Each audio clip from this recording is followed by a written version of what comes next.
we exit through the locked metal door in the town of fishermen. I'm going to be honest, I was kind of disappointed that it wasn't another new stage, but at the same time, it was the Dark Souls moment for me, unlocking a shortcut to the initial location through a door I've seen and managed to forget about during the first 15 minutes of the game was something mind-blowing to my 7-year-old mind. The world of Tombi 2 is a lot more cyclical than the confusing tangle that was Tombi 1 map. Close enough to the door, there's a crank holding star-shaped cog, which, thanks to discovering the Menita event, we can collect. With all colored keys, we can open every chest in the area, with 5 of them being of particular interest to us. High above the seesaws, near the chest that was holding a half pot of life, there's a white chest holding another one of those. From that one you can fly over to the left, where on top of a rock platform there's a green chest holding another half pot.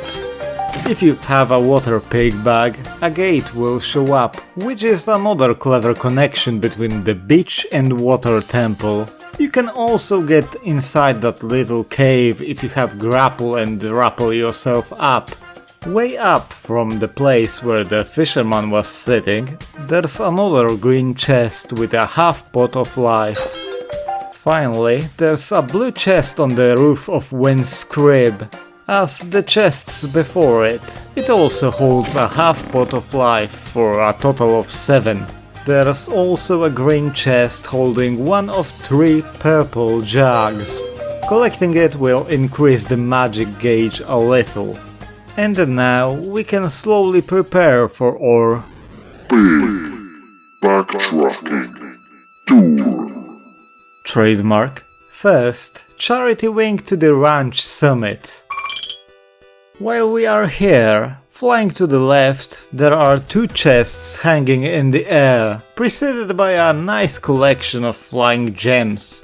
White chest holds another purple jug, while the green one contains half pot of life. Now we pay visit to the most important person in this area. And it was worth the wait. Tommy is really proud of his work. And really subtly tries to rope us into promoting it. Zippo mentions something that obviously should come into one's mind after being constantly hit with the word pedestal, and this reaction is priceless. Temple pedestal? No way! The Holy Pedestal? The Holy Pedestal? It looks just like my own statue. Hey priest, let's go put my statue on that pedestal, okay? I mean, I know I put the beast from Wadowice a lot in my videos, but calling me a priest. Anyway, we have a nice thing to put on the pedestal, so let's do just that.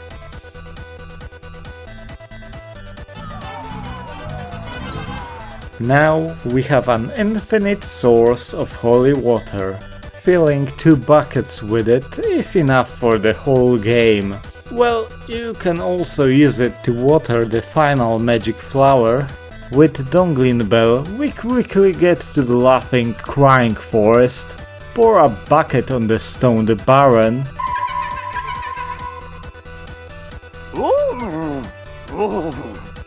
Baron is ecstatic to see Tombi again and joins our party as a proof of his thankfulness. His role is exactly the same as in the first game. Unlimited fast travel to save signs, which will be a blessing during the tour. But, in contrast to his previous appearance, he doesn't make charity wings or bells completely obsolete. Just mostly. As our maiden flight, we go to the ranch area to use the second bucket of holy water. Expand dog. By the way, the 2 remaining chests of that totem pole are extremely disappointing, and so is the one at the highest point. We reach the highest point in the game, so obviously we take a flight. There's a lot of gems to collect here, and it will take multiple flights to get them all. It's really tough to get these gems without that red chest, so beware. Also, there's a white chest holding a diamond. At the end of our destination, there's the traveler's rucksack. We drop into the hole and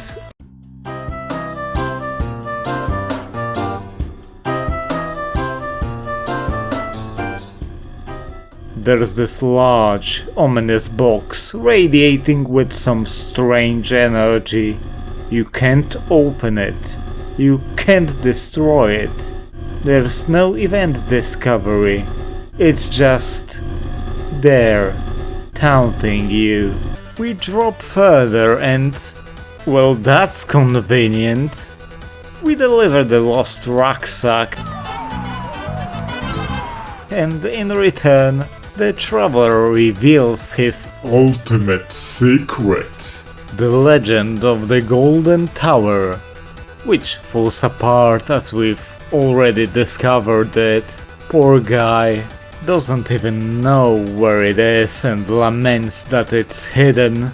I mean, I understand that he probably has no way to go through that tiny waterfall, but still, Golden Tower is pathetically easy to find and relatively painless to enter. We have a lot more ground to cover, so we take another flight to the ranch summit, freeing that last rare creature from an aquatic plant.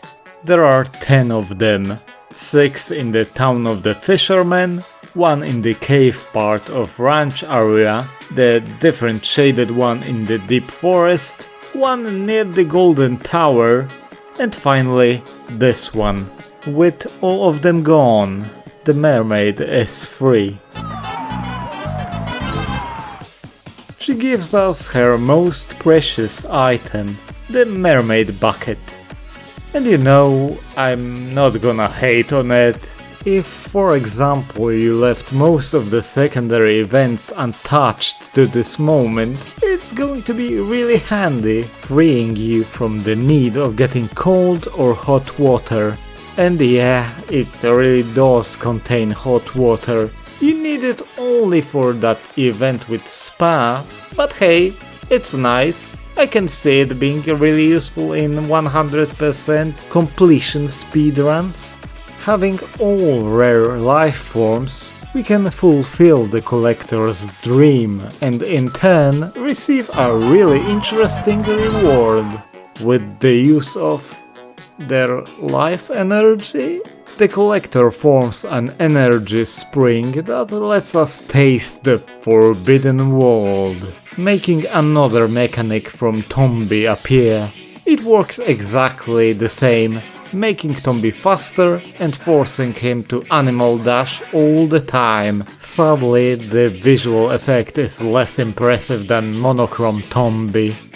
The guy seems very fond of this taboo state, hyping it quite much, and he mentions an item that lets anyone become taboo whenever they desire so. This aura seems familiar. You have to maintain this state till finishing the next event. Losing a single point of strength will void the taboo state, forcing you to go back to the collector's hat. Luckily, the road we have to traverse isn't too long. We have to climb the tree again and fly over the mountains. By the way, I was sure that you just die if you fall down, but no, you just drop from that weird spot with a rope, allowing you to try again easily. Great level design. We get closer to the large box, enter it and get taboo fruit. It allows you to turn taboo on and off, and if you get into the taboo state this way, it won't wear out if you get hit. And that's all involving the Forbidden World. It was really disappointing, just like the Flower Tower. I thought that there really will be a new sub-location featuring, I don't know, monsters or an NPC, anything, but nope. It's the only thing we got. Another wasted mystery, I suppose. The status itself isn't even that good. Sure, it helps getting some tricky treasures by making Tombi jump further and higher, but it makes navigation, especially in the top-down segments, and platforming really imprecise. With a white key we can get the normal fruit. It isn't needed for anything other than completing the event. And convenience. With Baron's help we collect the remaining cogs. If you talk to any of the crank operators, they'll react accordingly, which is nice. With a full set, we go to the Minita tunnel. Hercule gets all worked up, pleasing our ears with another array of top-tier sounds. Okay, all the cogs are lined up. Watch this.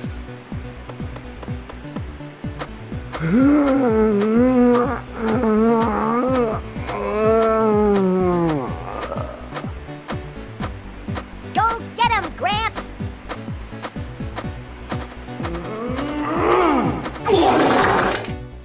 And the tunnel rises.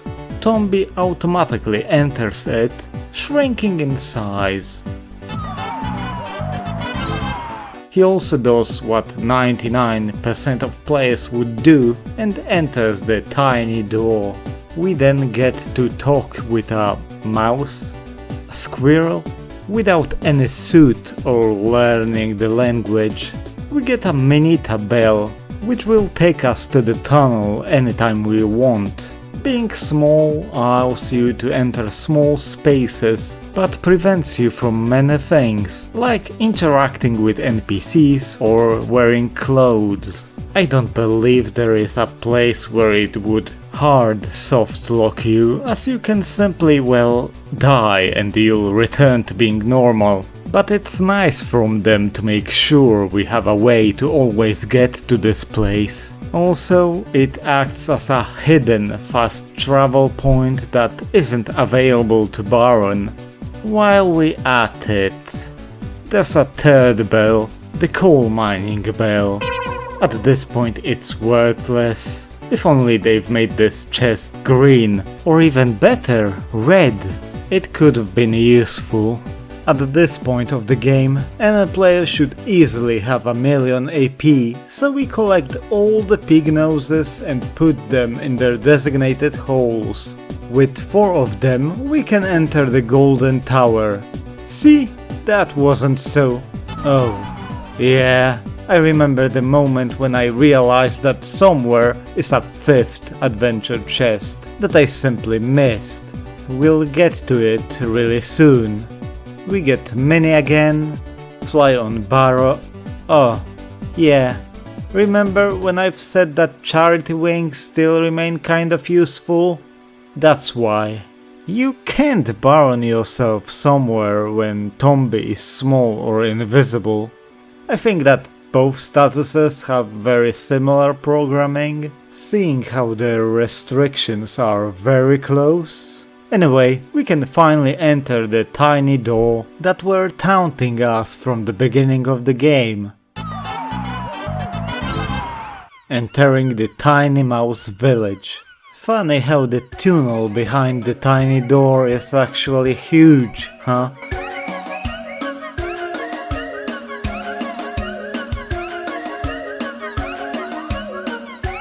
I had to let you hear this music for at least several seconds, as it is, well, you've heard it. I even quite like the original Japanese version with that goofy WarioWare-like sounds.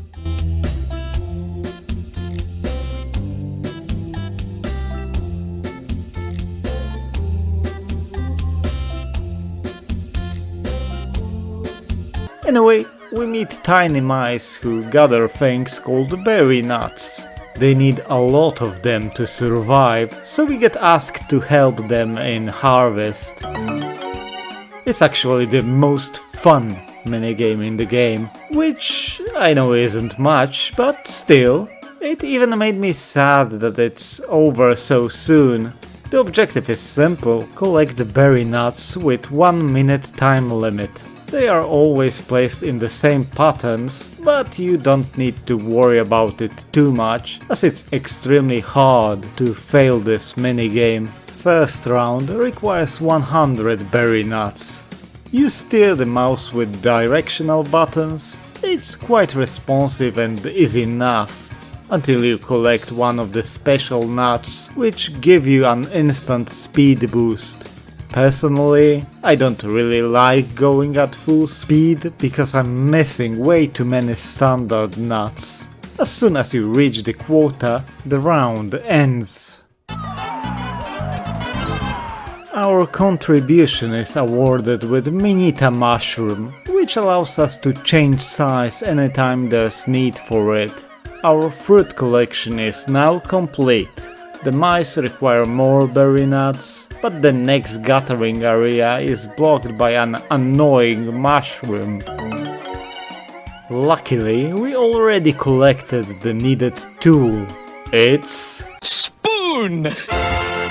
The items keep their standard size when Tombi becomes many, downside of this being that we can't use any weapons. With the path now cleared, we go for the round 2. It's exactly the same as round 1, but the quota is doubled. I don't think that the game tells you the exact number, though you shouldn't have any issues with that, even if you make some goofy mistakes. My best tip for you, other than strategically avoiding some special nuts, is to follow the circular patterns in the central part of the stage. The minigame will keep going even after you meet the quota, so don't worry like I did, thinking that you need 300, which isn't even all that hard to be honest. You got that many? Impressive! That's quite a haul! And yeah, that's all for the berry nut harvest. We are awarded a golden star, quite fitting seeing that a preschooler could do that task easily. If you want, you can try the minigame again to try to beat your record, but it's just for fun. Berry nut harvest is the most unobtrusive minigame from the bunch, and I'm even a bit sad that it only has 2 stages that are pretty much the same. Then again, doing this 10 times like with Kujara washing machine would kill the enjoyment really quickly, so yay I guess? Oh, and then there's the last adventure How much? Yeah, I remember the grind to get to the 2 million just because I wanted to see what's inside the golden tower. I scooped up nearly every single gem in the process, while missing many events along the way. We'll have to come here later, definitely. With Minita Mushroom we can enter the tiny hole inside the gate.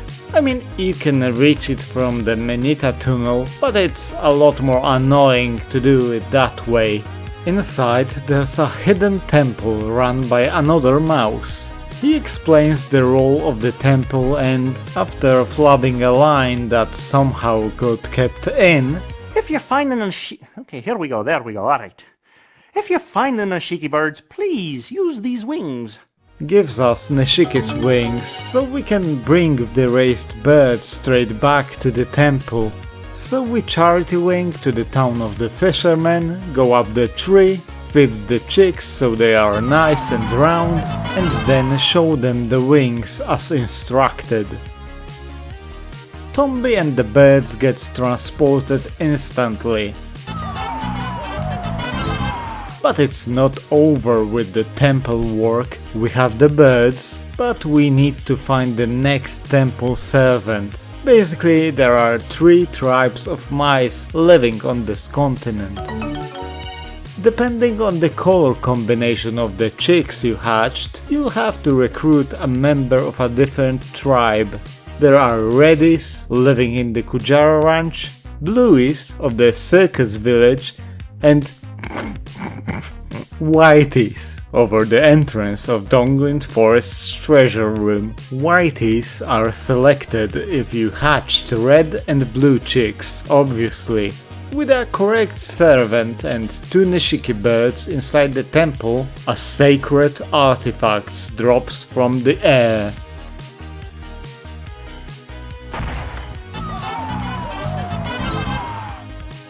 Where have I seen it before? We'll get back to it, as it's really cool, I promise. There's one more mouse house that we can visit. It's in the pipe area, and while the mouse itself has nothing interesting to say, there's a half pot of life waiting for us.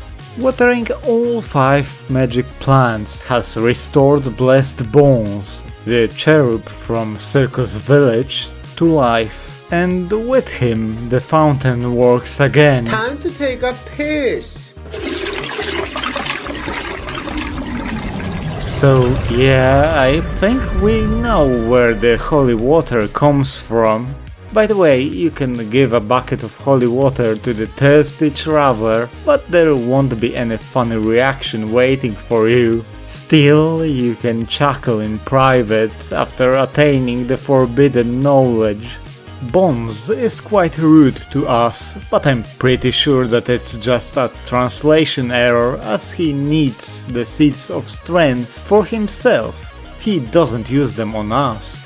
But before expanding on that, the Fountain of Piss restores Tombi's life to maximum and cures every status in the game, including taboo state, which the game treats as something negative. Fair. Finally, in exchange for seeds of strength gathered during the trolley ride, Bones will hint at the location of a single evil pig gate per 1 seed. The hints he offers varies greatly in their quality. Is it because of cryptic Japanese sentences being hastily transcribed? So, let's make it a little game and rate how helpful the hints are, starting with... Ghost. I can see the vapor of the evil ghost pig's power flowing under the road. Yeah, it's kind of trash. Under the road? What road? Ghost Pig Gate is under the pipes near the trolley stop. Vapor flowing could suggest that if you squint really hard, I suppose? Anyway, we put on our squirrel clothes, take the grapple, do a leap of faith and...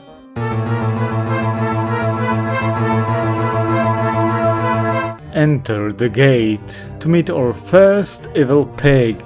Of this game, at least.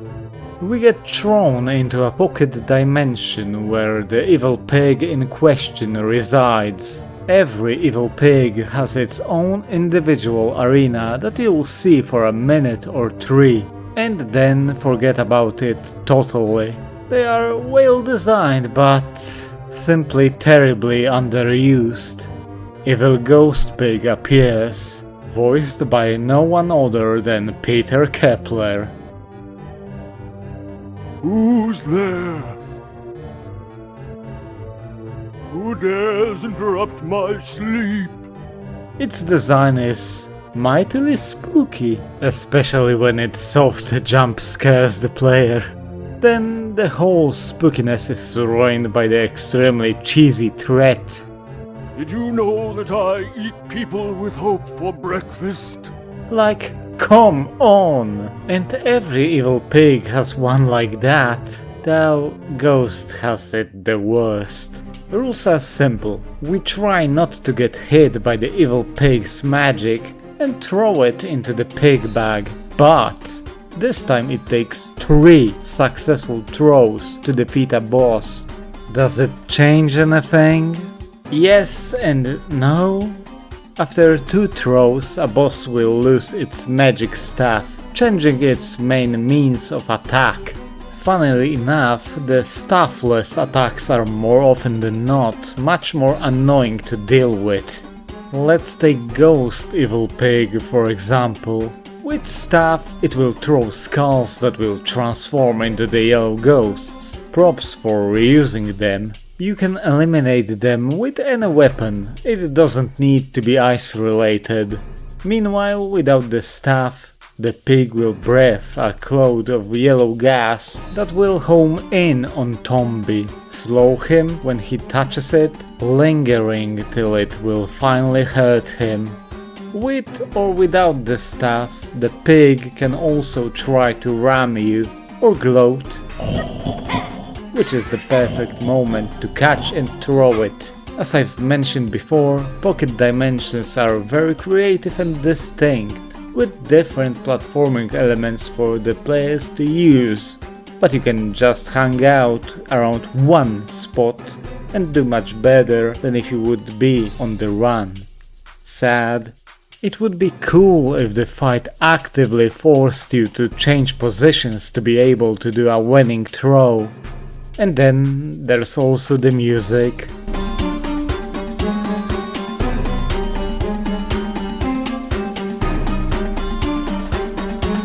International team does its job perfectly. It's epic enough, especially at the beginning.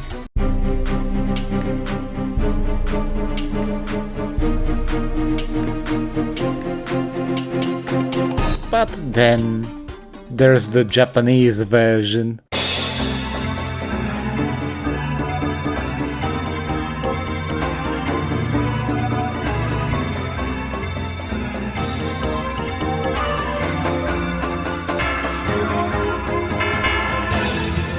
Sounds pretty alright, doesn't it?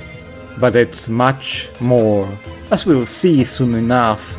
Anyway, after the 3 throws, the captured pig will let a sad, defeated set of grunts and will disappear.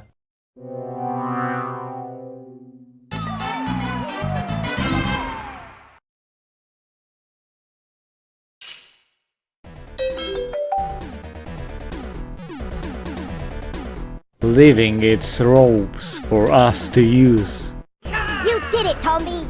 Evil pig robes spend magic gauge to perform different spells. You cast them by pressing down and circle after equipping a robe. Ghost pig robe basically steals souls to replenish your health. Quite handy, and back in a day it was my favorite set of robes. But it's also the one that depletes magic gauge the most. No matter how many enemies on screen the spell hits, it consumes the same amount of magic, so enjoy your screen clears. With the ghost pig defeated,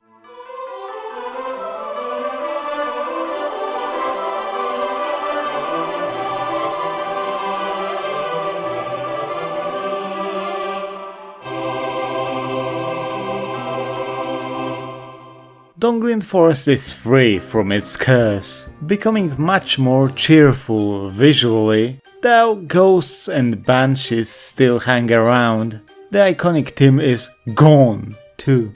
The most important thing is that we finally can take a swim in the Donglin Lake without dying a horrible death, allowing the exploration of that little underwater cave before the laughing crying forest. Oh, and hey, after exiting the pig gate, which as everything in this game explodes, you can get 2 half-pot of life from under the pipes, alongside some gems. Finally, they were teasing me for long enough. Earth. The evil pig with the power of Earth. Looks like the red bird that lies around the Platinum World. Okay, I have to admit it, this one works well. Red coca birds appear only in one place, and that place is colored like platinum. Well, unless you've dispelled the curse beforehand. It's good, I'm satisfied. By the way, to the right there's a blue chest with a half pot of life.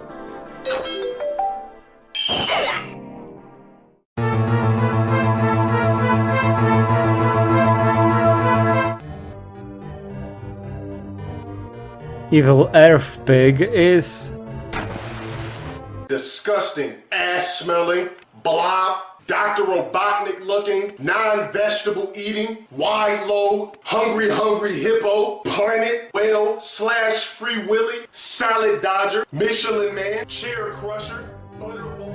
a big boy, to put it nicely. He shares his biggest, no pun intended, secret. We're 78% fat. Our fat content is 78%. Nearly all fat. Surprised? His main spell is dropping stalactites. It has extremely low casting time, so while you'll probably be able to catch the evil Earth Pig, after throwing it, be ready to run. Like hell. Also, the Earth Pig being chunky actually makes our job quite a bit tougher when it comes to grabbing him and gauging if your throw will hit or not. His second spell is even worse. He splits himself into two, and you have to put him together before being able to try again to seal the evil pig for good. Finally, we're done with him.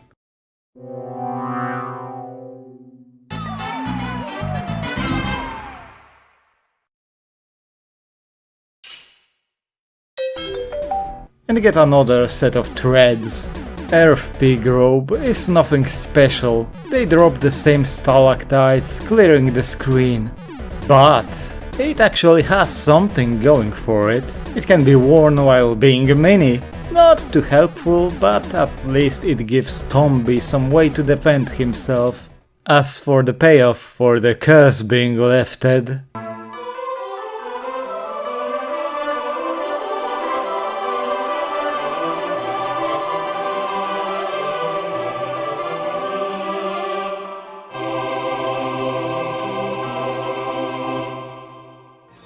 we no longer need to wear pig suit to talk with the circus villagers. It's not much, especially since you can do every secondary event from the first visit to the town. Well, not counting the ice candy store, which brings us to... Ice. The evil pig with the power of ice awaits the end of the world behind a massive waterfall.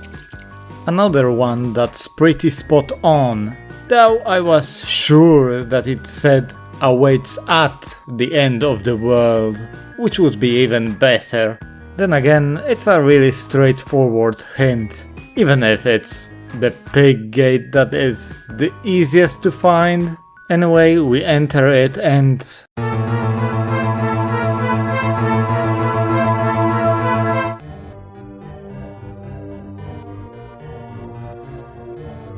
Of all pocket dimensions, this one is the prettiest in my opinion. In his pre-battle threat, Evil Ice Pig drops the main use of his magic. My powerful ice magic will freeze you into ice candy! Take that!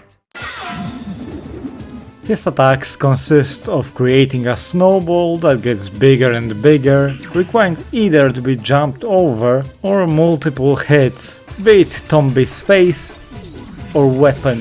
And Firehammer isn't more effective at destroying it. The second spell is Wintry Tornado. It doesn't do any damage, just annoying you.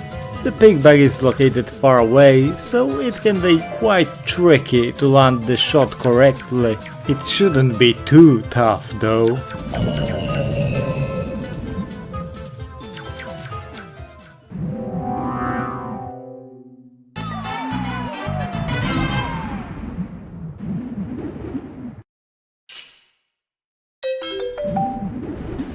Ice Pig robe is the only robe needed for a secondary event, and thus will be the one you'll use the most.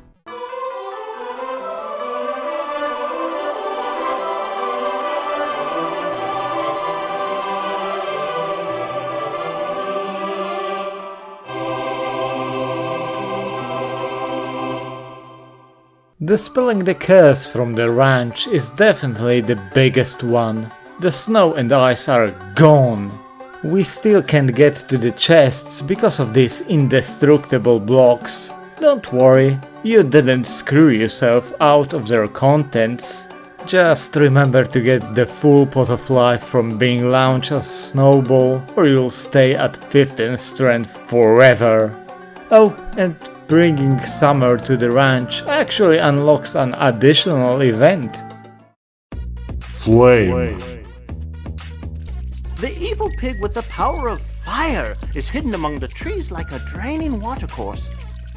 Bit weirdly worded, but you can definitely make out that it's about the forest and there's a bit about water. I mean, you're gonna try to check out that little water cavern as soon as you'll get the swimming pig suit to drown because the ghost curse is still in place. Flame Evil Pig is the only one, not counting the final boss, requiring other Evil Pig to be defeated, for no good reason, to be honest.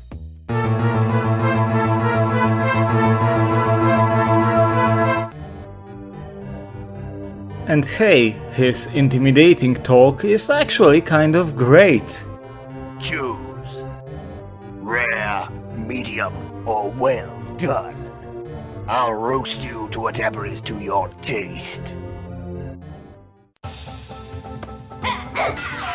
As for the battle, for me it is always the toughest one. The pig bag orbits around the volcano, making timing even more important. His lava meteors look pretty spiffy, but in the end they work just like the earth pig's stalactites, forcing you to be on the run for a while. Fire breath is relatively fast and can be hard to avoid, especially if you're close to the pig. And hey, guess what? If you have hot powder, you're completely immune to it.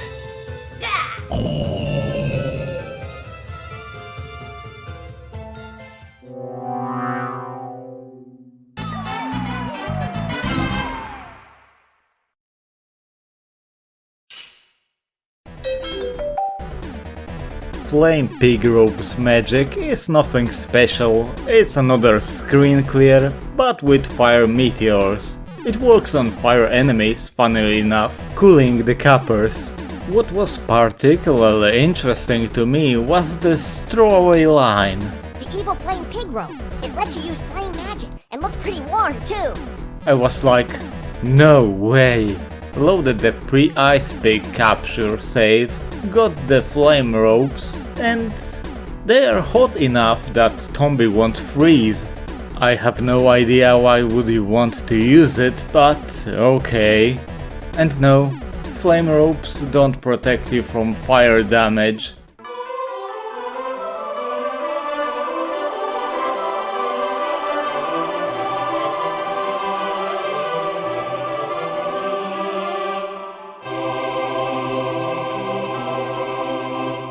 As for the fire curse being gone, at first sight, other than different color palette and much more cheerful music, side note, while the Uncursed pipe area theme isn't something I would play while having to do my state-mandated mine working, the Uncursed Coal Mining Towns theme definitely goes to this playlist.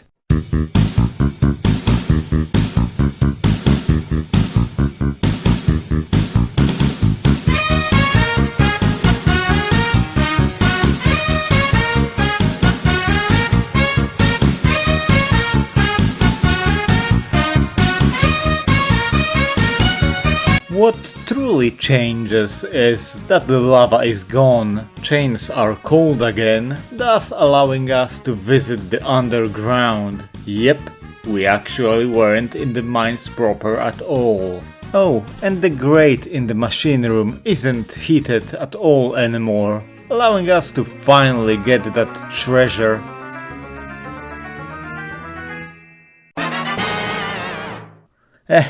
I don't know what I was expecting. Water. Well, this is hard to explain. The evil pig with the power of water laughs loudly as it sits on top of two swelling plants. Another weird and imprecise one. If it mentioned that little alcove, it would be fine. But in the way it is... Nah, I don't see it.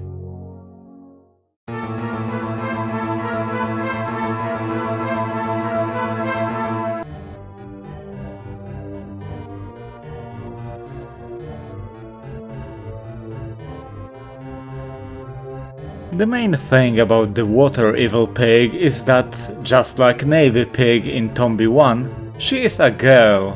But as every evil pig in Tombi 2, she is voiced by the man, the legend, Peter Kepler. The evil water pig makes her grand entrance. What? You, what a funny face you've got.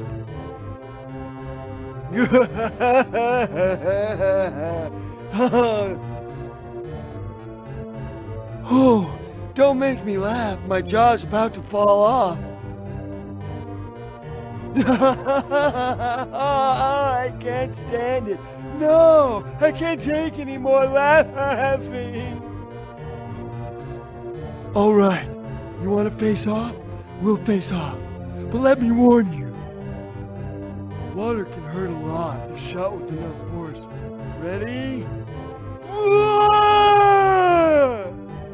It was quite a surprise. Funny one at that. Especially since he didn't even try to put on a female voice. And yeah, she was voiced by a woman in the Japanese version.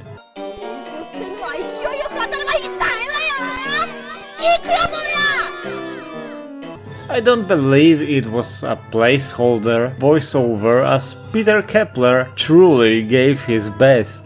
Oh, and what's nice is that her squeals, as in when Tombi grabs her or she hits the pig bag, are higher pitched.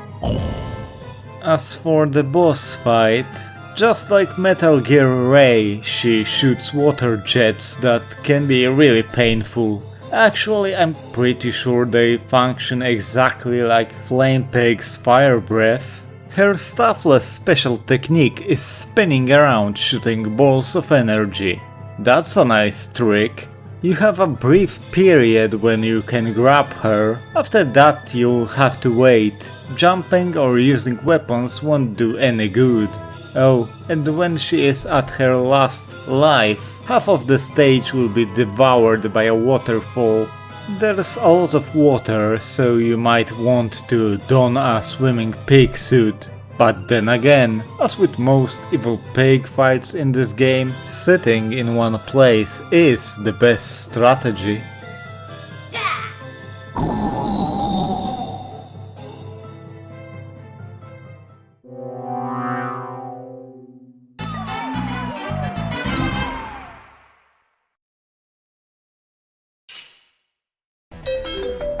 We get the final evil pig robe, but other than it belonging to a female, there's nothing interesting about it, just a really cheap screen clear. And no, it doesn't allow you to swim.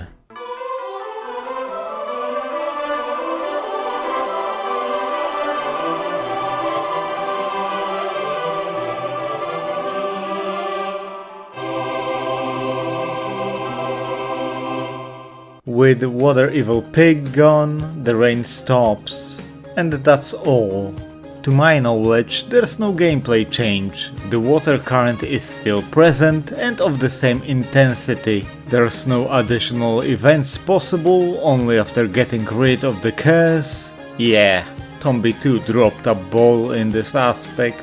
Oh, and I'm not sure if you noticed, but each evil pig in the Japanese version has its own variation of the boss theme.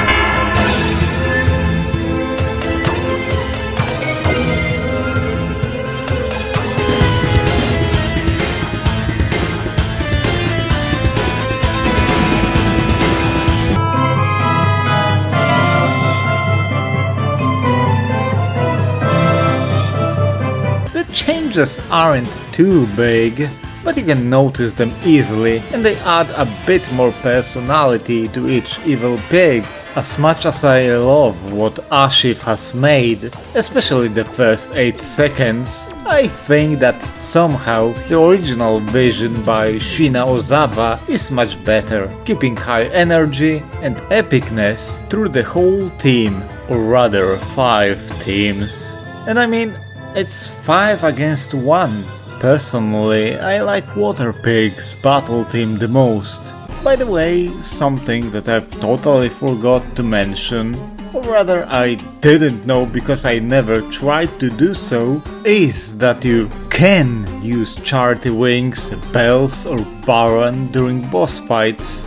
And you could do that in the original Tombi too, even when fighting the final boss. Sadly, evil pigs don't laugh at Tombi's cowardice or anything, just skipping to the battle itself. As soon as the player defeats 5th evil pig, our old friend shows up to gloat a bit more, throwing us a challenge. How amusing! All my compatriots have been captured. Be warned! I'm different from those other 5. Your tactics won't work on me!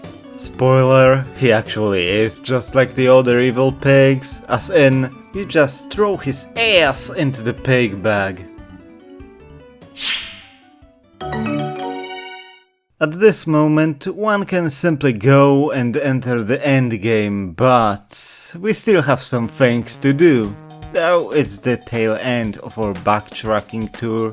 Visiting the injured woman in a coal mining town after giving the get well plans to her son results in a heartwarming scene.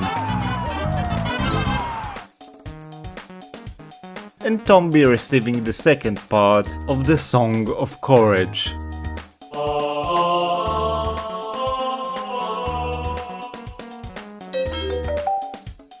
Which, alongside the one received from the pot-obsessed miner, finishes the spell. Then there's the most infamous optional event in the game. Precious Ring. 2 words that instill fear in most of the Tombi 2 enjoyers. Walking on the grate near the staircase in a coal mining town, there's a miner who has dropped his most precious possession, his ring. And to be honest, the biggest problem is actually knowing about its existence. Pre-dispelling the curse, or miner friend just wonders about what is happening in the mine itself. It seems like a throwaway line, not at all hinting that the guy will become an event initiator in the future.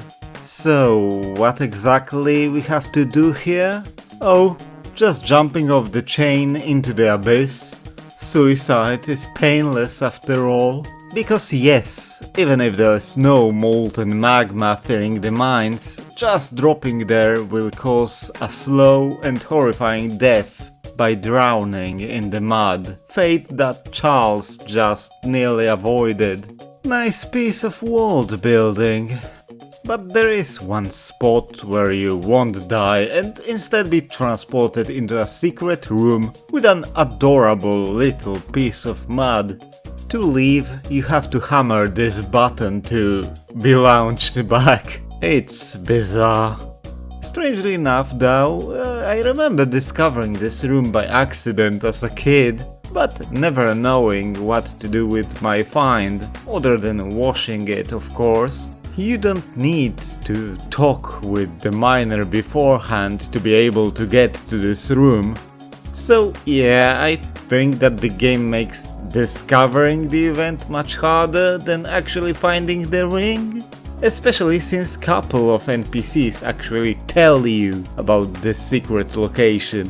By the way, the green chest near the entrance to the coal mining town hides another half pot of life, getting closer to that elusive 16. Anyway, after we clean the lump of mud and receive Precious, we then return it to its owner, who who gives us a diamond in return. Yeah, the endgame events are actually really lucrative. The mines are pretty boring, to be honest. There's not much treasure or anything interesting, other than the fact that the underground connects with every land on this continent. Well, except the town of the fishermen for some reason. Remember those metal doors that were always locked? Well, they are not anymore. It's really nice. Sadly, at this point we have barons, so it's mostly a curiosity, but I admire it conceptually. There's also Kainen in his LARP getup, but let's leave it for later. This not ominously named location can be fast traveled to, so be sure to visit it and check out the save sign to be able to return here quickly when it's needed. Oh, around the pipe area there's also a chest holding the last purple jug. Sure, we can take the underground route to the ranch summit.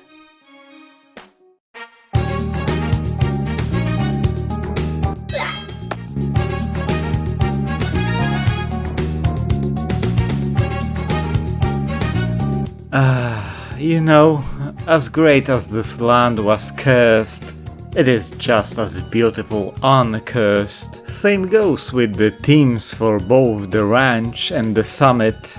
We'll get to enjoy them while doing the remaining events. With the cold weather gone, Fujiwara don't exactly need their thick coats anymore, so Pham is shearing them. Unlucky for him, 3 of Fujiwara's ran away, and it's that exact trio that we got for him to blow the Son of the Rock. How do I know? They are in the exact same places, the only difference being them not being frozen, thus moving around a bit. It is quite disappointing that they didn't do anything more with this event, but we return the birds to our man and watch him reduce their polygon counter.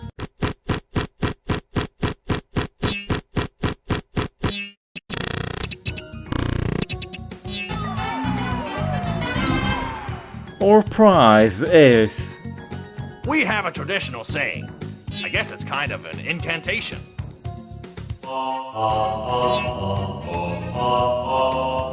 The second part of Spell of Wisdom, completing what the Dark Room started. Thanks, Pham! We then run off to the operations room, where Pham's daughters hang out. They challenge us to a game of detective. As there was no detective vision and the face animation tech wasn't as impressive back then, we'll have to find the liar with facts and logic. There are 3 rounds during which we'll have to find which girl is lying. This. Give her this. And give her the liar's badge. I have to hand it to them? That's an interesting way to use the game's mechanic to do an interesting minigame without programming anything special like in the case of Trolley or Berry Nut Harvest. First round tests your general knowledge about the game's world. Funnily enough, you can just leave after they give you their answers and look for the correct solution. You don't even need to pay much attention to correctly find a liar here. You win! That was great! But we've still got more to go. Can you get the next one? Second round is a classical logic problem. And it shouldn't be a problem at all if your grasp on the game's language is okay. You win! That was great! Third one tests your attention and memorization skills. Again, laughably easy.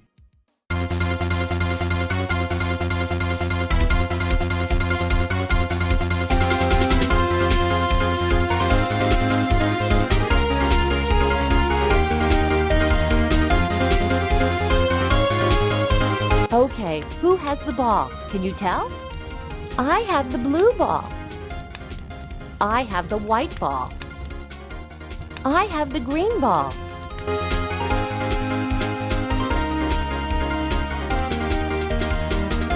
Ace Detective! If you make a mistake though, you'll have to start from the round 1. Winning awards you a final round of applause and the second half of the spell of strength.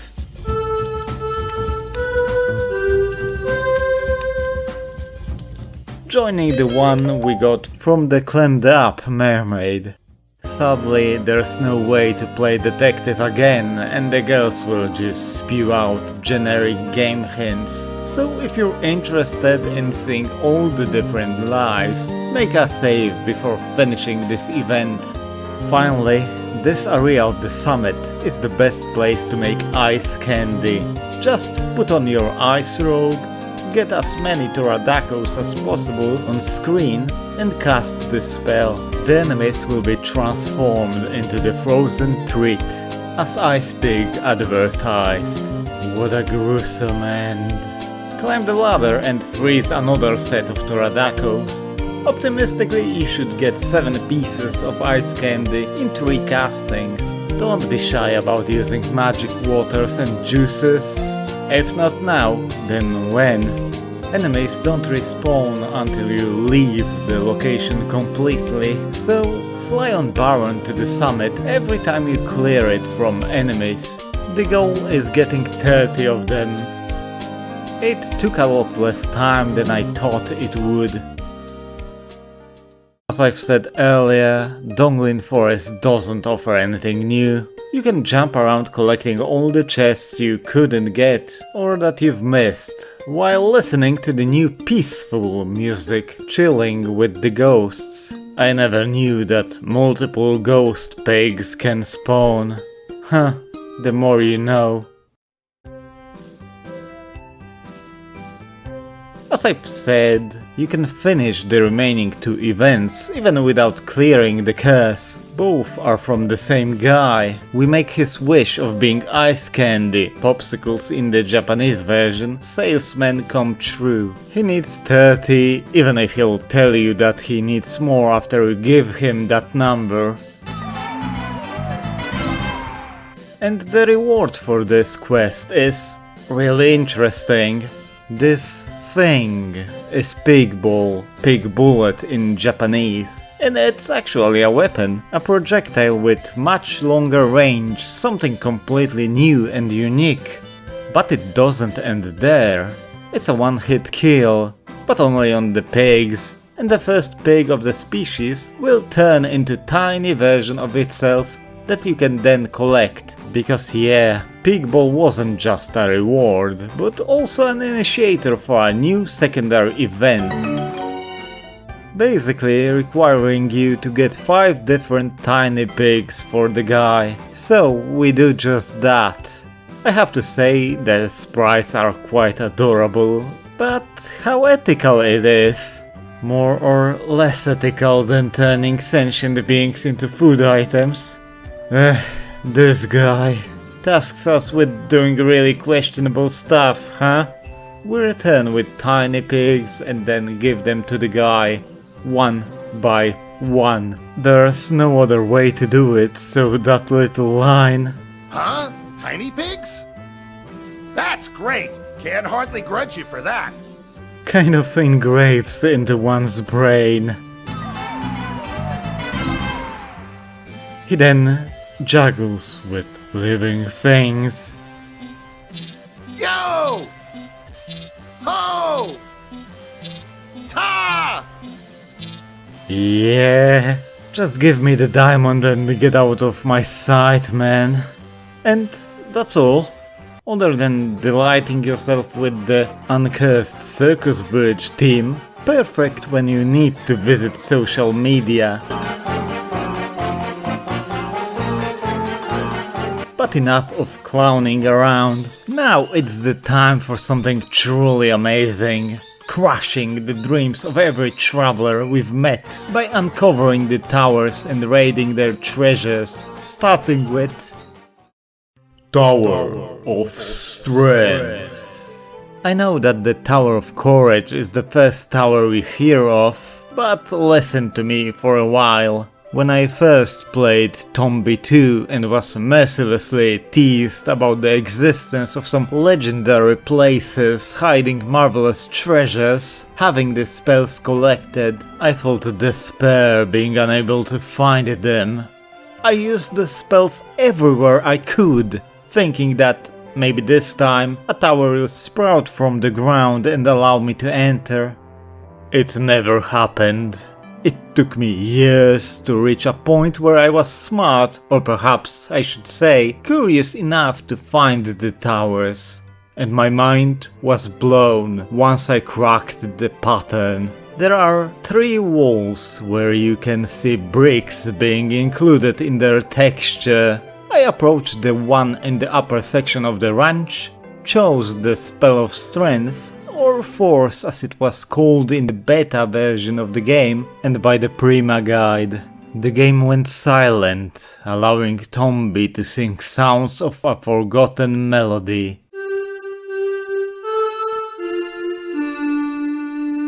With the first verse, a strange door appeared. With the second,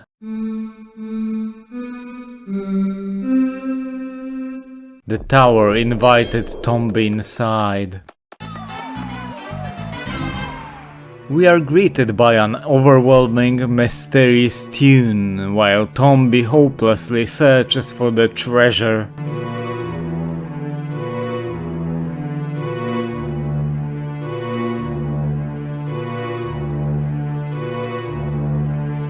It isn't all that complicated, and soon enough we find the blue treasure chest that is hiding the torch hammer, an upgraded version of fire hammer that can destroy brown stone blocks, unveiling items, which is how we get the remaining 2 pots of life, one by destroying the block preventing us the access to a white chest, and the other from the shells of one of the smashed blocks. Like every legendary weapon, it kills enemies in a single hit, ones that can be hit by fire hammer that is, so no cappers. Tower of Courage. This is a weird one. You can access it before finishing the circus village, but getting its contents, yeah, that's another story. Tower of Courage is located in the pipe area, on a small cliff next to a chain. An observant person could notice another pattern here, that the traveler of each land that features a tower talks about that tower in detail, hinting at which spell to use.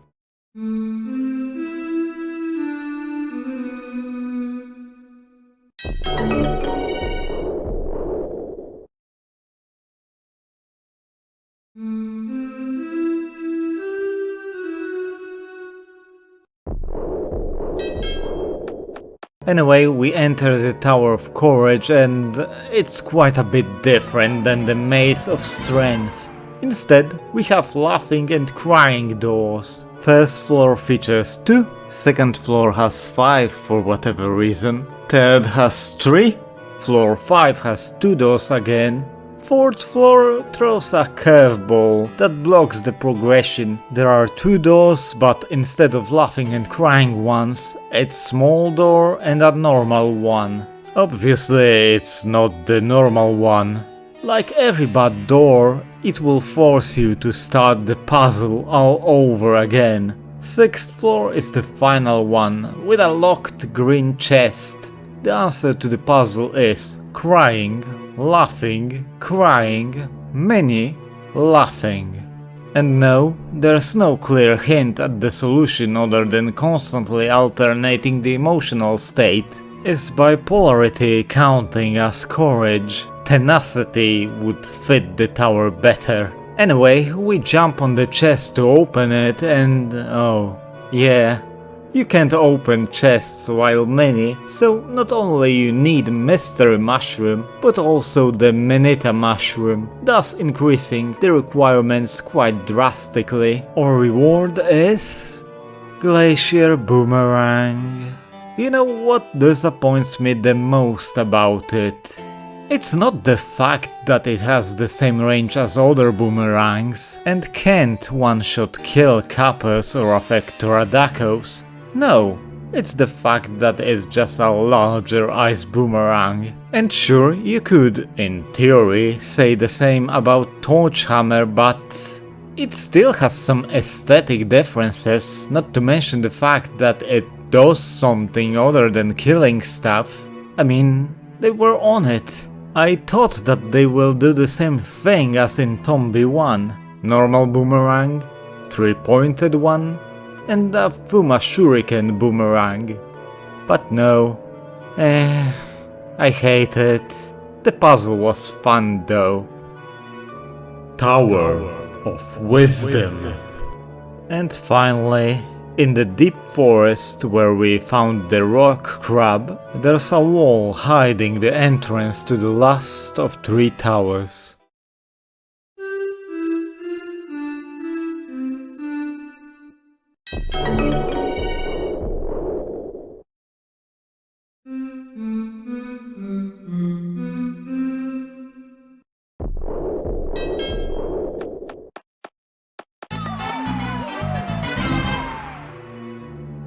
It's a vertical platform climb that requires the use of grapple. Would it be a bit better without the existence of squirrel clothes? I guess? It's not too complicated though, and after a while it ends with a torch hammer block holding a white chest. And inside is another old friend, although it looks different now. You know, I remember the number of the official Polish PlayStation magazine that had cheats for Tombi 2.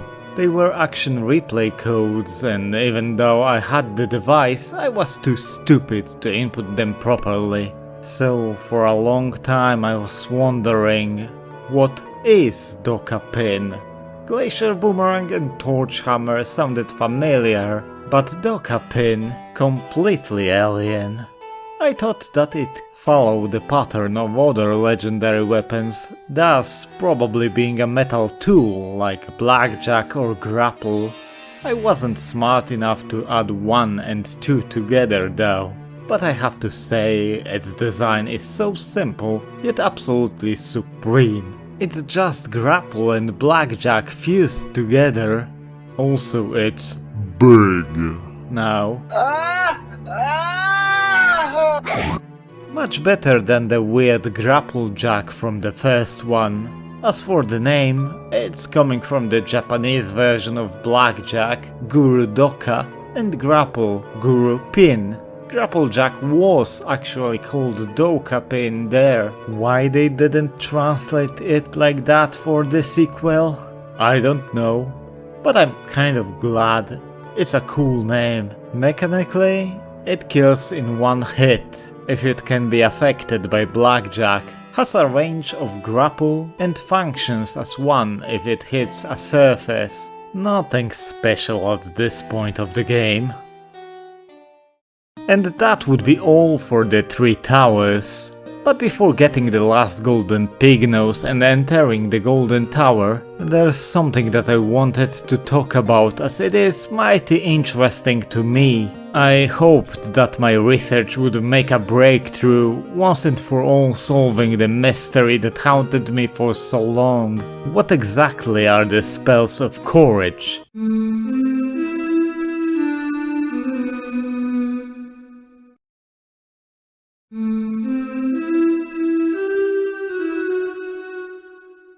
Strength.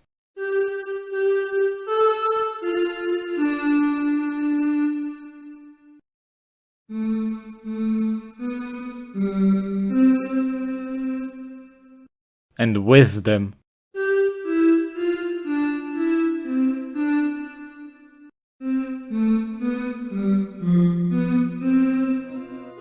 And by that I mean, what are these symbols and sounds associated with them? I went through the rabbit hole of ideographic languages, hoping to find the one that uses the same symbols featured in the game. But before that, I've checked out if Japanese and the international versions use the same symbols, because I don't really trust translation team anymore. And yes, they do. On my linguistic journey, I quickly found something that seemed like a gold mine. There's a language that uses hieroglyphs and is actually still being practiced, although barely, with about 60 people alive who are still able to write and read it. It was the cultural heritage of Naxi people living in southwestern regions of China. But then Chinese Communist Party started to discourage greatly any individualism around the 1950s, and the regular use of the language and practices started to die a slow death. But why did it interest me so much? The language, and by extension the religion, is actually called Dongba, but phonetically it can also be read as Tomba.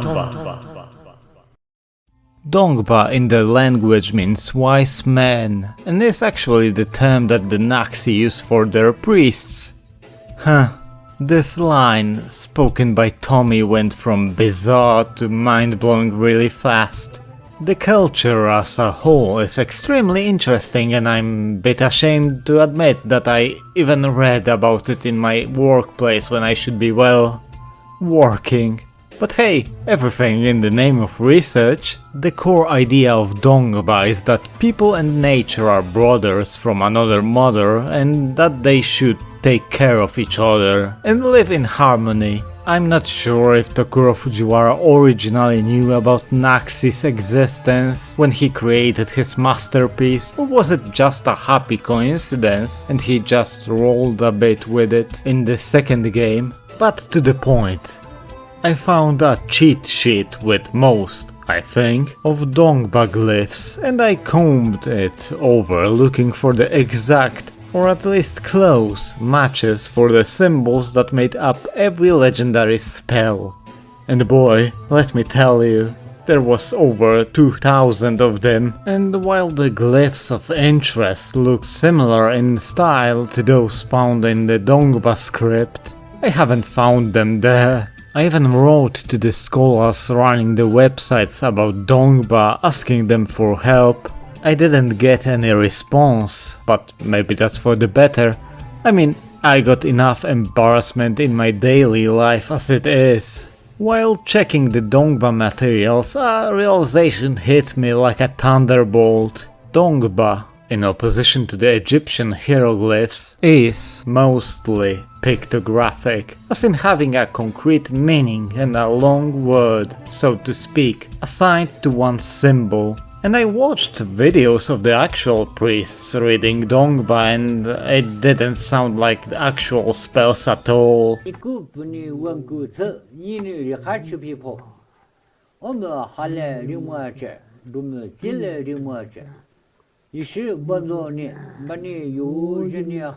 There is another script used by Naxi, the Jeba script, which uses simplified glyphs and is purely phonetic. And this looked a lot more like the ones that were interesting me, so my wild guess is that someone at Whoopee Camp discovered the Dongba script, got inspired by it, and made their own glyphs based on it. The fact that they planned to use the Mayan numeral system for that crown puzzle in the underground made me think that they would use a real mysterious language in the game again. It would be a badass motive if every Tombi game had something like that. Anyway, I wanted to give up, but then had a bit of an epiphany. Each spell uses only 7 types of symbols in different combinations. The symbols aren't for words, they are for tones. Each octave consists of 7 different notes, and the 8th one being the same as the first one, but with its pitch being higher. So a thought came to me, maybe the symbols are just notes of this continent, but then I've listened to the actual sounds of each spell, segmented them into single tones, paired them with the symbols and compared them, and I came to the sad realization that there's no correlation between the sounds themselves and the combination of symbols on screen. Often when one sound repeats, it has different symbol than it should.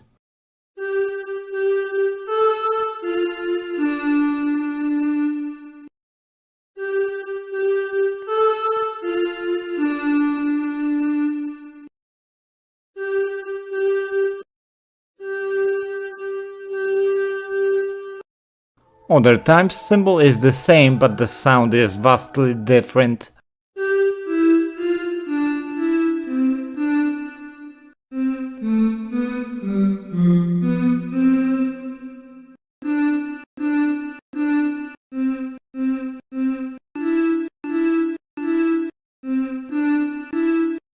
Looks like it was just made for flavor. Disappointing realization, but alas, at least I got some peace getting it to the end.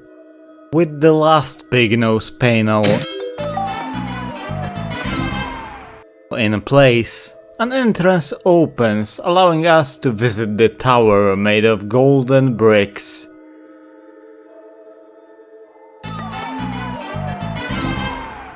We have to climb a long flight of stairs, 21 if you don't count the initial level as a stair. Pigsuit gets another win, as its jump allows climbing 2 stairs with 1 jump instead just 1, speeding up the process dramatically. There's a lone pig tribesman waiting at the top. Curiously, if you talk to him without pigsuit equipped, his grunts are different than the standard pig sounds used while talking to other pig NPCs. Anyway, after lampshading the absurdity of the game's world, Pigman asks us to show him our adventure journal. You remember that from the beginning, right? The thing we got from Zippo, which is actually the in-game representation of our menu. Ho-ho! Better than I expected. Yeah, the guy will now see our dirty little secrets and know how much life we wasted doing them. Well, not really. There are only 6 things that are of interest to him. In fact, he just looks if the items in question are in your inventory, and not at the event completion. The items he expects from you are golden items from the minigames and the legendary weapons, so sadly I couldn't just leave Glacier Boomerang to rot in the Tower of Courage. If you're missing even one, he'll just gently tell you to sod off. If you have every piece of the puzzle he wants, then he'll reveal that Tombi is the chosen one who was prophesied to defeat evil pigs once and for all and bring balance to the force, or something. We are then blessed with golden powder, a blue item that actually puts Tombi into an unmarked golden state, making him impervious to any attacks.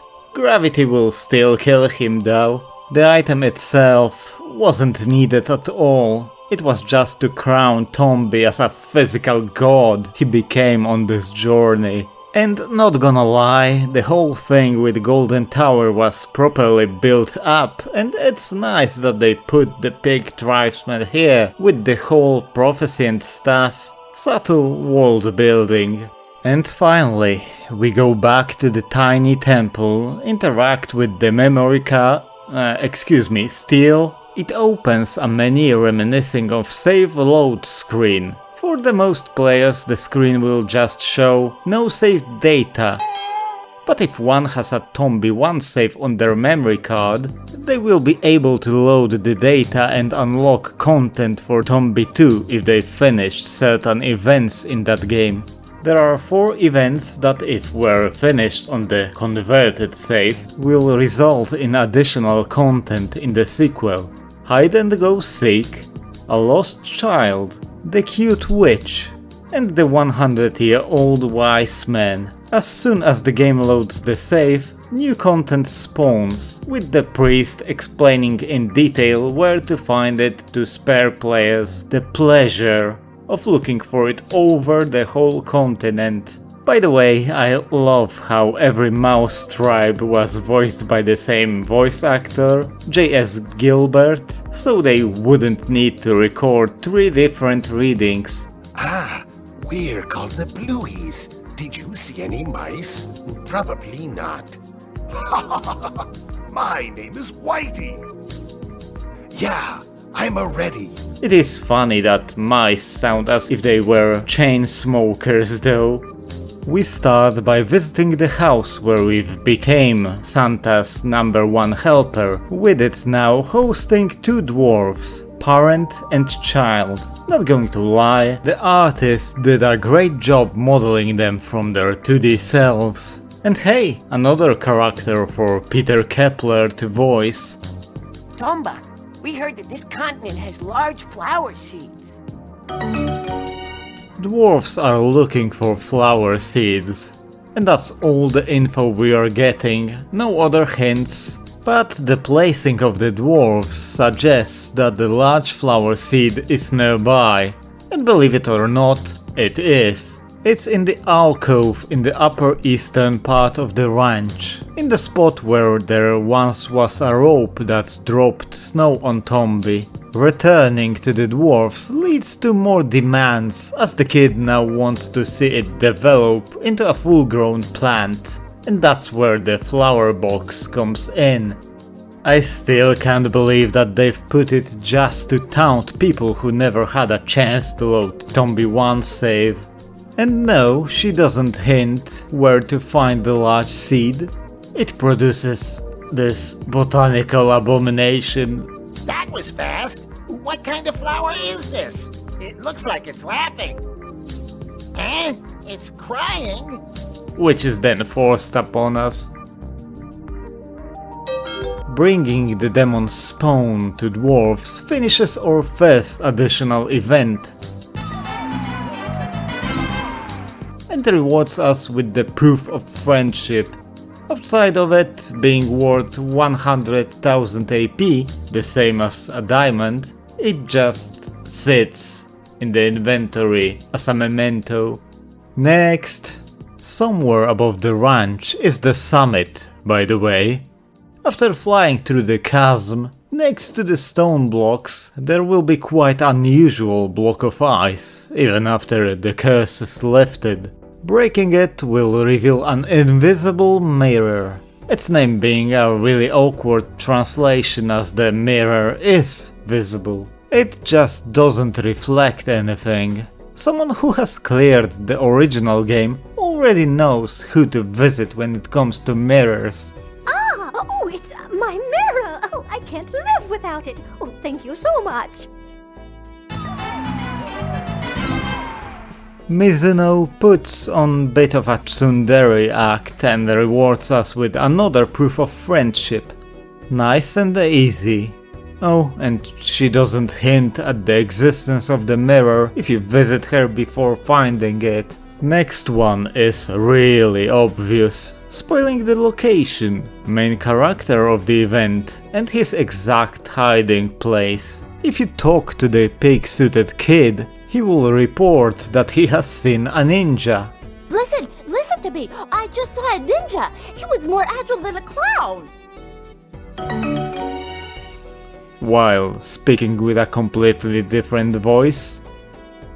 Tomba, can you read the sign? I can't read it very well. Nice botch! So yeah, behind the laughing door, that normally houses a large empty space with a boring chest, is Jan trying to camouflage himself. He briefly congratulates us. Still never expected to meet you in a place like this. Giving us his proof and goes away, ending his really short cameo. For the final one, we visit the room behind Crying Door in the Water Temple, meeting with 100-year-old man again. His model is serviceable. I suppose it was hard to make him look as good as in the original. Anyway, he has lost his precious amulet. It's near the bottomless pit and you have to butt stomp to be able to grab it from the stream. Easy enough though. We take it back to the old man, receive his proof and... This powerful evil warding amulet came to me from Kainen. Kainen is far senior to any of us old folks. A bit of a bombshell of information. Apparently Kainen is older than any of the old men quartet. Just who, or maybe what the hell is Kainen? Oh, and yeah, Water Temple just has this effect on people, I guess. And with that, the additional Tombi content ends. It takes about 15 minutes to complete and the featured events are rather simplistic and uninteresting. The reward for doing all of them is a whopping 500,000 AP. Though AP isn't really useful in this game anymore. They were a nice bit of fan service for everyone who owned Tombi 1, and I'm not going to lie, I adore the concept of being rewarded for being a fan, even if I was really mad and disappointed that I got nothing for finishing the mini temple event chain, with that stupid Stele taunting me with content I can't get into. But the simplicity and ingenuity of being able to load data from another game is something to admire. I love such weird gimmicks. Big props to Whoopee Camp for that, even if the content we got was quite lacking. Then again, why would they spend a lot of time and effort on something that only a small percentile of players would see? And so, we are pretty much done with everything other than the main storyline. After flying on Baron to the mysterious part of the underground mine, where if you step just in the right spot you'll see that it shares the screen with another part of the underground, we speak to Kainen, who actually figured out the location of the last evil pig. Don't get so panicky. The gate of the last evil pig is probably right here in this room. We also get the last pig bag, which comes with a really interesting bonus. It gives you an ending magic gauge.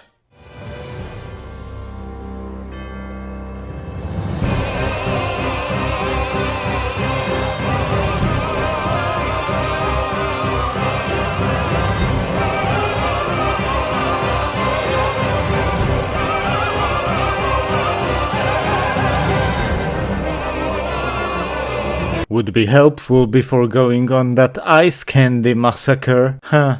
And you can get it as soon as you defeat 5th evil pig, rendering magic water, magic juice, and purple jugs obsolete. To be honest, for a very long time I thought that the magic gauge simply glitches out at some point, never making the connection between the last pig bag and infinite magic. That information box flashes out really quickly.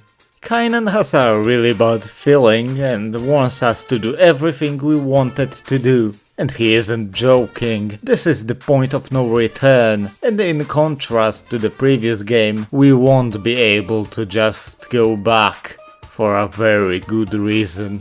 The door still remains chained up. Kainen will remove them only after talking to him again, probably to protect you from entering the door by accident. I highly suggest making a save here. Ha! Kainen will also mention something that came up in the book, basically spoiling what the endgame will be. Saying our goodbyes, we enter the little room.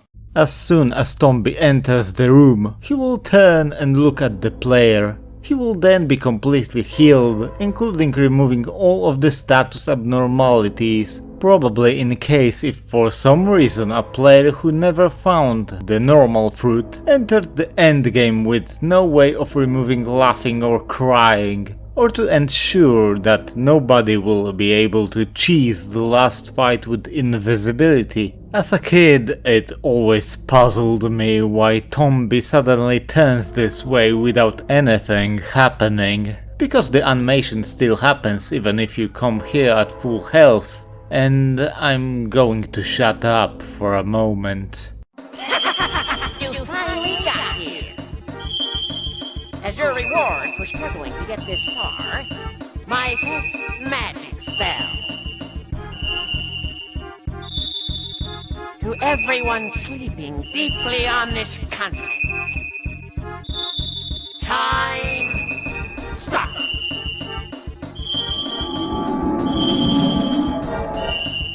Well, what will you do now? Time has stopped for everyone in the world. Except for you and me. Nothing moves. Nobody talks. Even color is gone. A new world! Ah, I forgot to mention. Most of the stuff you have won't work in this world. Is there anything you can do at all?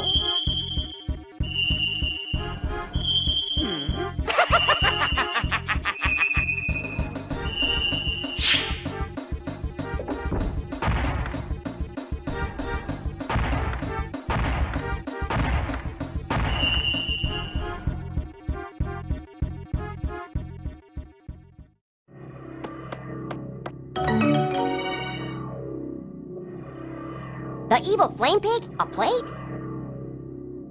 Come to think of it, Kainen spoke about this. He said use evil pig magic to crush the evil pig plates. I wonder.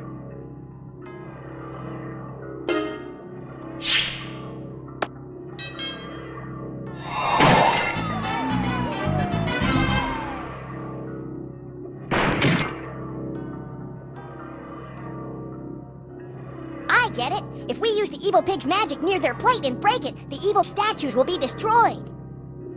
That means... let's look for the plates of the 4 statues guarding the evil pig gate and break them. Tombi 2's endgame is just such a powerful moment. Last evil pig, stopping time globally, leaving just us and himself is terrifying. Everything is grey, nothing moves. Items other than gear, Baron and charity wings don't work anymore. And then there's the music.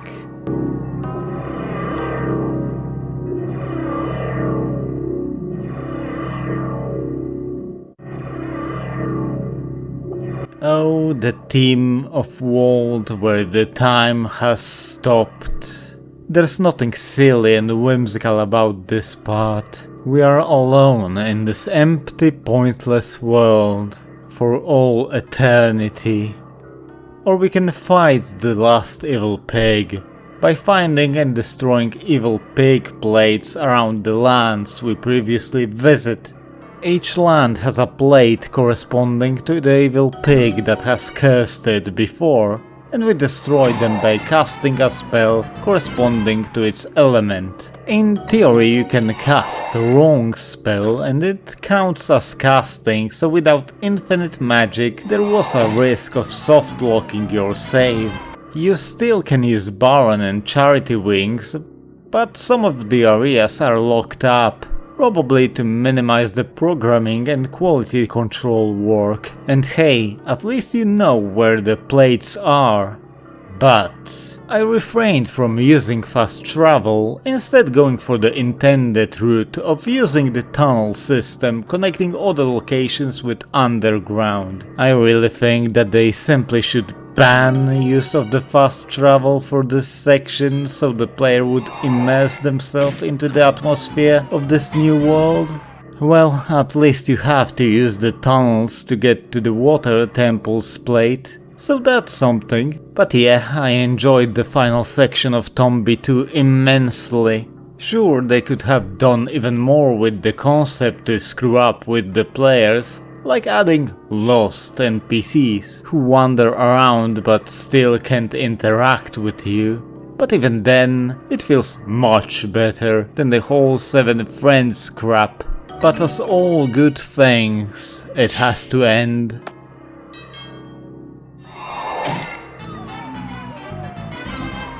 Well, it doesn't actually. After all, it's your prerogative to stay here and listen to the music, being the vice king of nothing. And guess what? I'm going to praise the Japanese OST again. While the international track is extremely climactic, heavy and oppressive,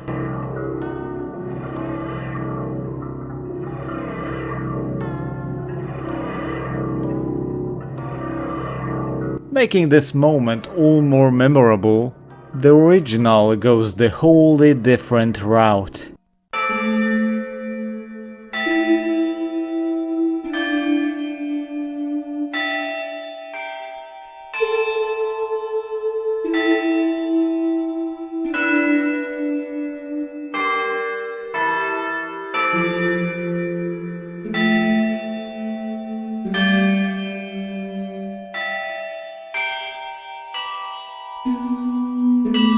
It's more melodic and melancholic instead of chaotic noise. The bells, the sad humming of souls trapped in time. It's really fitting for the situation of a world-ending event being in effect. In fact, to a degree it's more disturbing than its counterpart.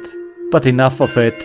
Now that the evil pig gate is finally opened, let's end this. Once and for all.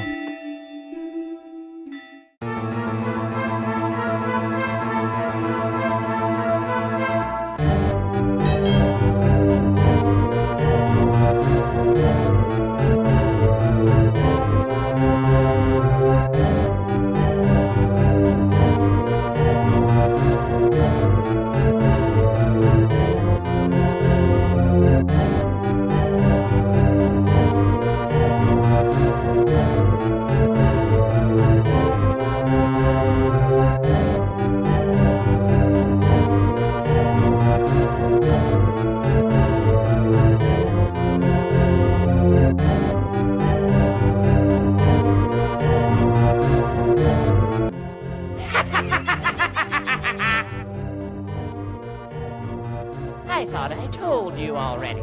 Forget about her! Well, I suppose it's much more interesting to meet with some resistance.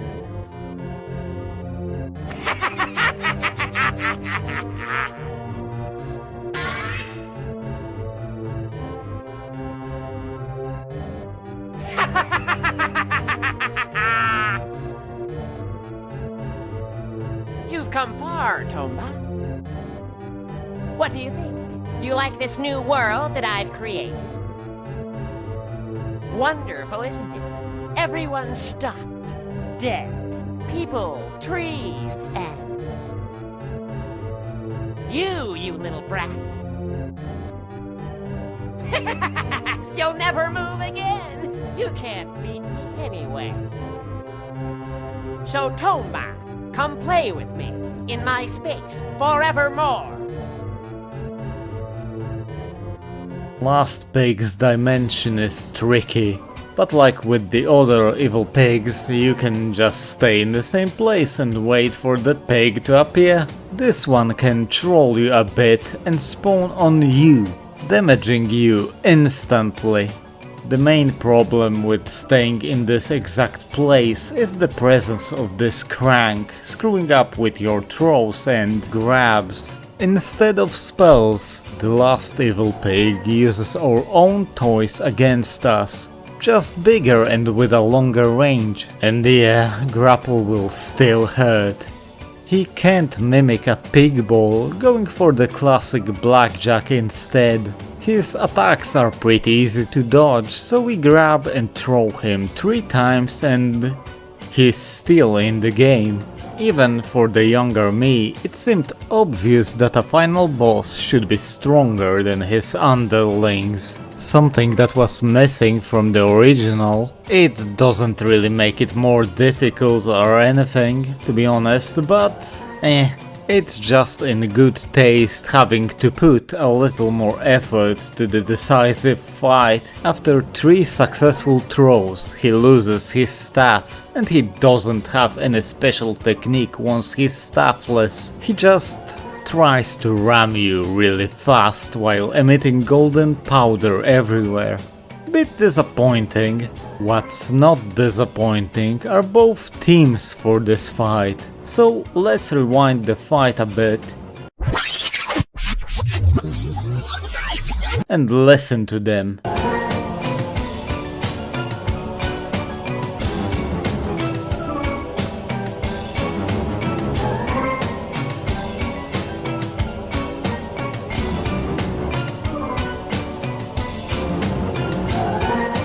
International is more chaotic and energetic, including a nice looping sound.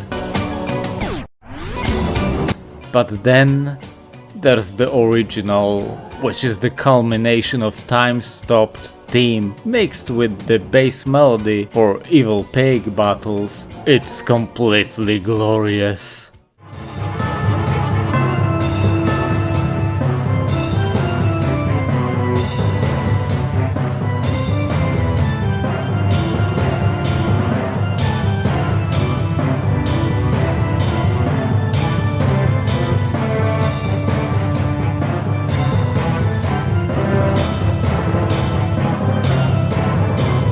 While the Ozawa's soundtrack has some very low lows, its heights are monumental.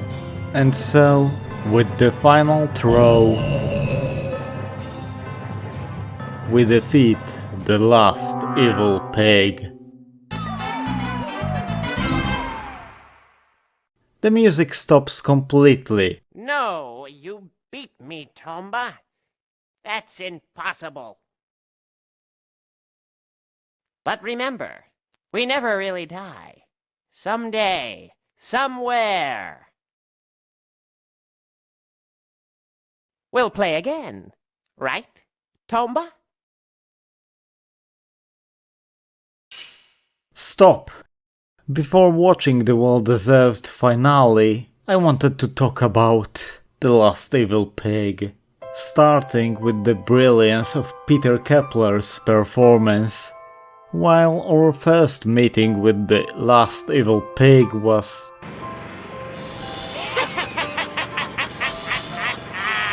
quite goofy, this one is the biggest proof how decent the voice acting really is. The delivery of those few lines is simply sublime.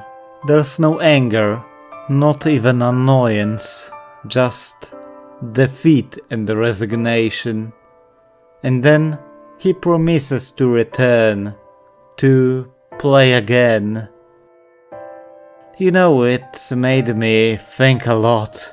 I wondered if they knew when that line was put in, when it was voiced. Did they know that it will be a promise unfulfilled? Or was there still a bit of optimism left? Or maybe it was something different? Also, in a bit of personal false memory, for so long I thought that the line actually went, "No, you've beat me again, Tombi." I mean, if you have played the previous game, you probably know that the last evil pig is supposed to be the real evil pig. It wears black, has time powers, is small and childlike, physically and mentally, has a grudge against Tombi. Not to mention that in the Japanese version the intro featured a rendition of that final battle on Pig Island.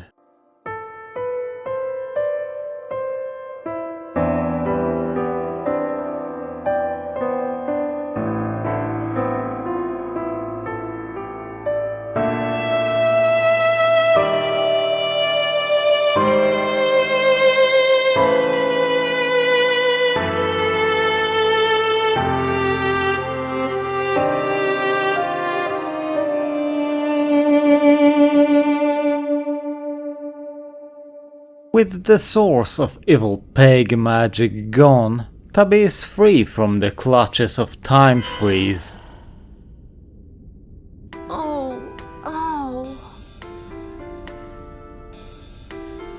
What? Where? I was taken by the evil pigs and then...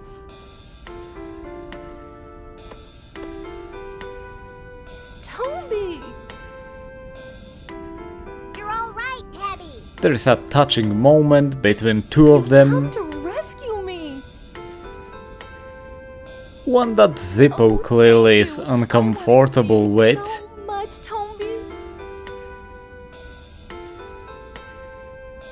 Suddenly, the whole place is falling apart, so the situation looks to be kind of dire, until Baron appears. He will appear even if you haven't rescued him with holy water.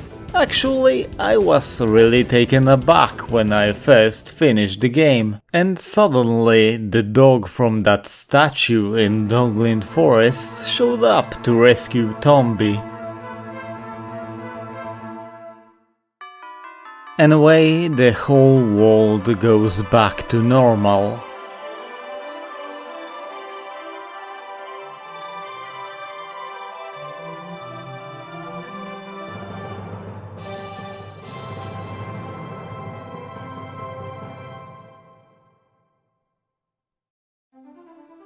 While we take a flight.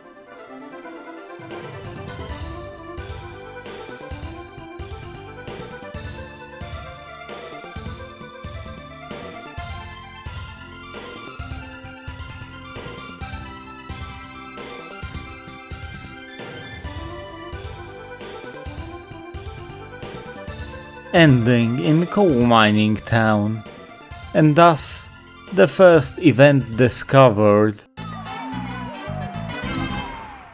finally comes to an end. Tombi gets rewarded with a fantastic feast with his closest friends, and seeing what he did during this adventure, it feels more than earned. There's a lot of laugh, a bit of drama, and it all ends with everyone cheering for Tombi. Thanks again.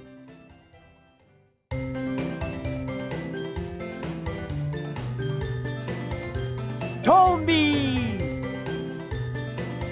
Tombi! Tombi!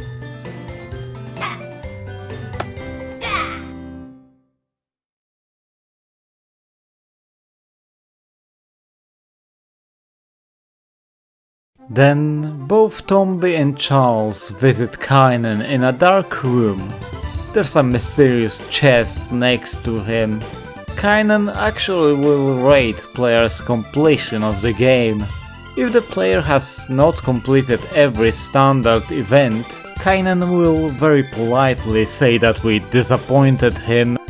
Good, wonderful. You've shown how to be an adventurer. But you've still got a lot of adventures to go. As long as you don't lose sight of your dream. And the game just ends, sending them to the credits screen. And as it is a nice credits screen, with a very beautiful track in the background, I'll let it play.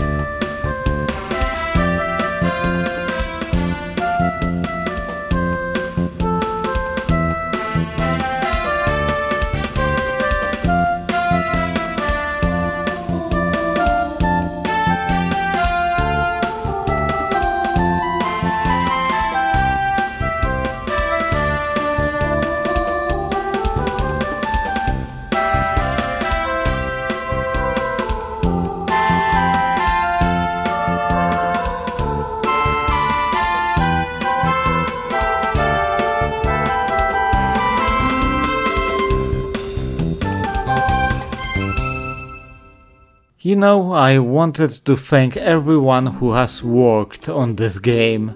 It was a large part of my childhood, seeped a lot into my teenage years and adulthood, ending with this crap. Also, very big thanks to you, the viewer. My biggest hope is that after watching all of this, you aren't experiencing some major case of regret, mourning the loss of, what, 6 hours of your precious life?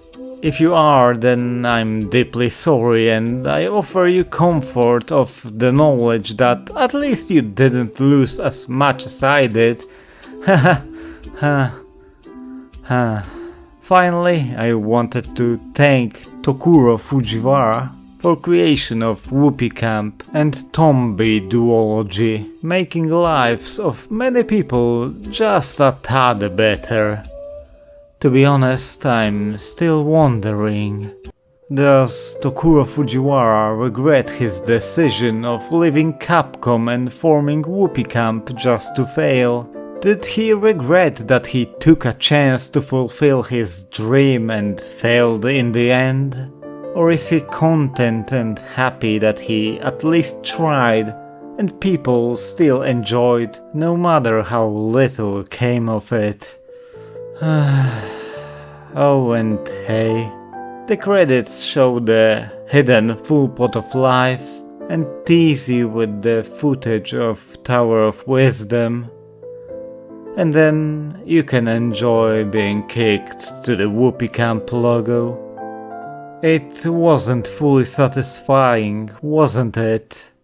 I always wondered what's inside that chest and was quite baffled that the game just ends after that weird scene with Kainen. So after seeing Kainen again, now with every event cleared, including the 4 additional ones, he opens the chest, revealing a nice red tuxedo for Tombi. If you have finished only 133 standard events without completing every additional event and getting 4 proofs, the tuxedo will be black.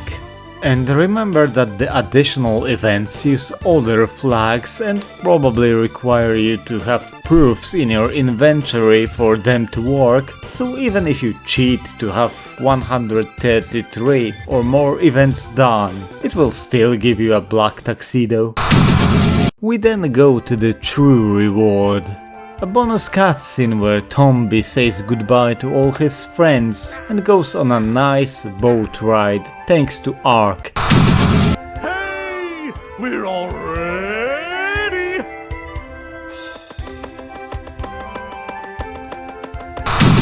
Also, that tuxedo we've worked so hard to get, Tombi sheds it really fast and there's no new game plus, so a bit of wasted potential.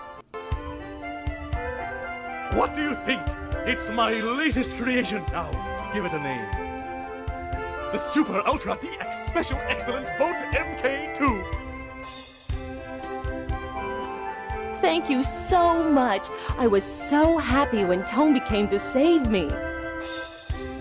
Come visit whenever you're free. That's a promise. I'll be waiting.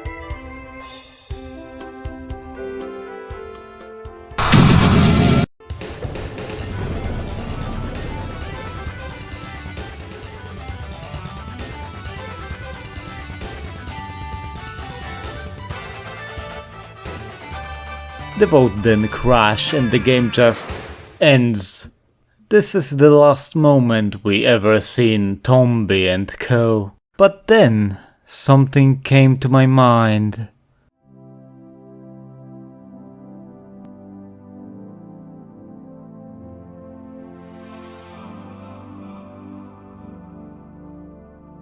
What if the words spoken by the last evil pig actually weren't what we all thought about? What if that's the ultimate curse he put on Tombi? What if he forces him to play again and again whenever he wants, reverting the time to the starting point of either Tombi or Tombi 2? Thus, the world of Tombi is permanently stuck in the last evil pig's curse, an endless loop, unable to progress or reach the happy ending, until the pig has enough of it, until it gets bored of constantly losing and reliving the same events, or you know, the studio just folded and I'm grasping at the straws, unable to let this adventure finish.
Regret. The little voice in our heads that keeps us up at night and torments us with visions of our past failures or alternative futures that never were, and its source can be practically anything. The words we spoke yet shouldn't, or maybe those that we should tell but we didn't. The radical step that we never took, even if it could change our life for the better, not giving someone our time when they needed it the most, choosing the easy, comfortable path instead of working hard, and sometimes the complete opposite, working too hard and being unable to unwind, foregoing any leisure. Sometimes it is just as trivial as picking the wrong food or buying a game only for it to get a deep price cut a few days later. But it stays with us, forcing to think about the alternative route, where we picked the other choice, the one that seems much more compelling just by the merit of not being the sad reality we live in. The term is counterfactual thinking. And it's a really common phenomenon, with its function being basically teaching us the lesson to not do stupid shit again, helping us make better choices in the future in order to achieve the more desired end. But it's never that simple, isn't it? What if that alternative version of you felt unhappy with the result of their choice, constantly thinking about the option you choose and thinking that they would be happier with that? And while downward counterfactual thinking happens, the one where the person actually copes with their choice by imagining how much worse the other option would be, the upward one is much more common. If only I had made that one choice differently, I wouldn't be miserable. It is the other, more devious function, making excuses and escapism at the same time. What if scenarios are a pretty popular way to escape our boring, sad reality, exploring different options in interesting ways? When I was thinking about making the video about Tombi 2, I couldn't really name the team. Originally it was supposed to be named The Future That Never Was, contrasting with the theme of the past that was present in the Digimon World introspective. But it was a bit much to be put within the brackets, so I went with regret. Even if regret is a more active process and I had, let's be honest, no impact on Whoopee Camp closing, so it should be disappointment, right?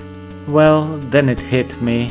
As silly as it may seem, I think that at some point I kind of shifted the blame of me being unhappy on the fact that Tombi stopped at part 2. Thinking that if Whoopee Camp was still with us, life would be magically better, even if just a little bit. The grass is always greener, you know. But what if it wouldn't? What if they would just milk the game like many other series, turning it into a zombie, tarnishing its name, with everyone saying that they should stop after the first 2? There was a response to that sentence I've mentioned before.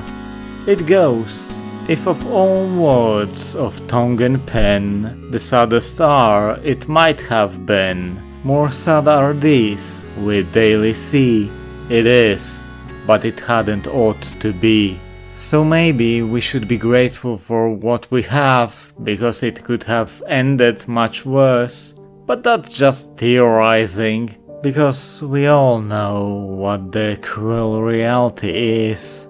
You know, as I've started making videos and posting them, a lot of smaller creators, as in between 100 and 1000 subs, started appearing on my YouTube page and in search results. And even with the low amount of free time I get, I try to watch them from time to time, commenting and interacting with them. I have actually found many really great channels with awesome content, mostly video game related, but also music or remixes, and some of them have been putting this content out for years, without any recognition. And to be honest, I kind of started to regret the decision to engage with other creators, because the thought of people losing their enthusiasm for the thing that makes them happy or having their dreams of success ruined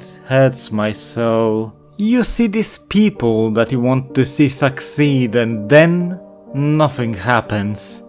I had the same thing, seeing people in my city opening their businesses, trying to live from things they actually truly care about, putting everything on the line, and then months later seeing them close.